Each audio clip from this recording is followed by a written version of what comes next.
മലപ്പുറം കുറ്റിപ്പുറത്ത് സ്വകാര്യ ബസ് തലകീഴായി മറിഞ്ഞ് ഒരാൾക്ക് ദാരുണാന്ത്യം. 3 പേരുടെ നില അതീവ ഗുരുതരമാണെന്നാണ് വിവരം. നിരവധി പേർക്ക് പരിക്കേറ്റു.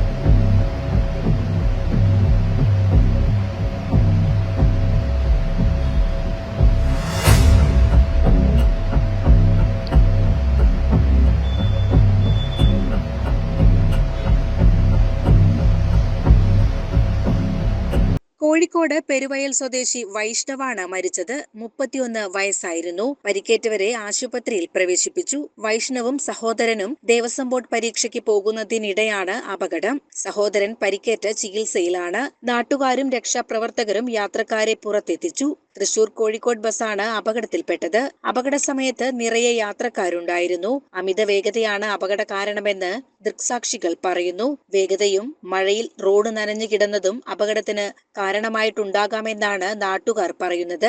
ഫയർഫോഴ്സും നാട്ടുകാരുമാണ് യാത്രികരെ പുറത്തെടുത്തത്. ബസ് വെട്ടിപ്പൊളിച്ചാണ് പുറത്തെടുത്തത്. ബസിന്റെ നടുഭാഗം രണ്ടായി പിളർന്നു. വളാഞ്ചേരി, കോട്ടയ്ക്കൽ എന്നിവിടങ്ങളിലെ സ്വകാര്യ ആശുപത്രിയിലാണ് പരിക്കേറ്റവരെ എത്തിച്ചത്. CCN മലപ്പുറം.